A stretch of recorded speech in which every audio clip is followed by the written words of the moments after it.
आज यानी कि 29 सितंबर को पटना हाई कोर्ट में एक बहुत ही महत्वपूर्ण केस एलपीए संख्या 269/2022 का सुनवाई होना था।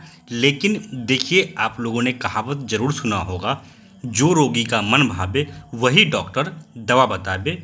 और कुछ ना कुछ ऐसा ही हो रहा है सरकार के साथ।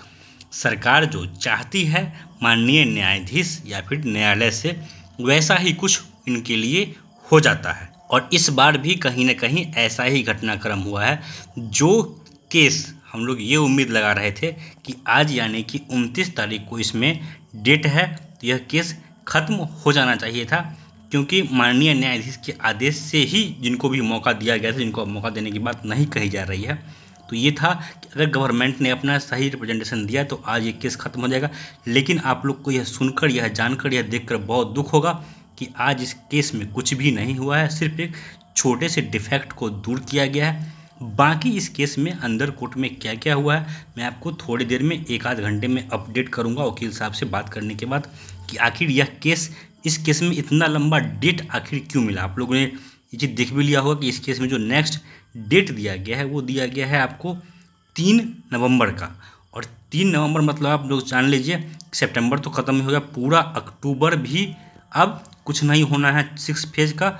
और जब से इस केस के कारण स्टे लगा है, तब से आप लोग ये बात जान लीजिए कि जो भी शेड्यूल निकाला गया था 6 फेज के लिए, वो सभी शेड्यूल स्वतः कैंसिल ही माना जाएगा। वैसे विभाग ने पत्र जारी करके ये बता दिया था कि जो शेड्यूल जारी किया गया था वो शेड्यूल अब एक्टिव नहीं है, वो अभी वैलिड नहीं है। फिर से शेड्यूल निकलेगा। और अब शेड्यूल कब निकलेगा, तो 3 नवंबर को इसकी हियरिंग है। हो सकता है ये 3 नवंबर, 13 नवंबर, फिर 13 दिसंबर, या फिर अगले साल भी ये जा सकता है। और यह केस खत्म होने के बाद, इस केस में जो भी जजमेंट आएगा उसके बाद, अभी बिहार में 2 राउंड और करवाना है 6 फेज। और अगर पटना और सारण की बात करें तो 3 राउंड और करवाना है।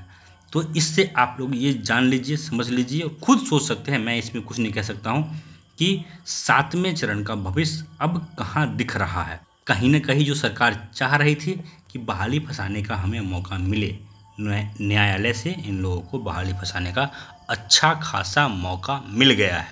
रही बात जो 7वें चरण के लिए डेट मीडिया के माध्यम से आया था, पेपर के माध्यम से आया था, तो देखिए, जिस राज्य में सरकार की कही बातों का कोई वैल्यू नहीं हो, जिस राज्य में एक राज्यपाल के आदेश से निकाले गए नोटिफिकेशन का कोई वैल्यू नहीं हो, उस राज्य में एक पेपर में छपे न्यूज़ का क्या वैल्यू है, क्या लेवल है, और क्या उसकी विश्वसनीयता है, आप लोग खुद समझ सकते हैं। दोस्तों, अभी के लिए आप लोग इतना मान के चलिए कि 3 तारीख का नेक्स्ट डेट है। लेकिन आज क्या कुछ हुआ ये डिटेल में मैं आप लोग को 1 घंटे के अंदर बता पाऊंगा वकील साहब से वार्ता होने के बाद। धन्यवाद।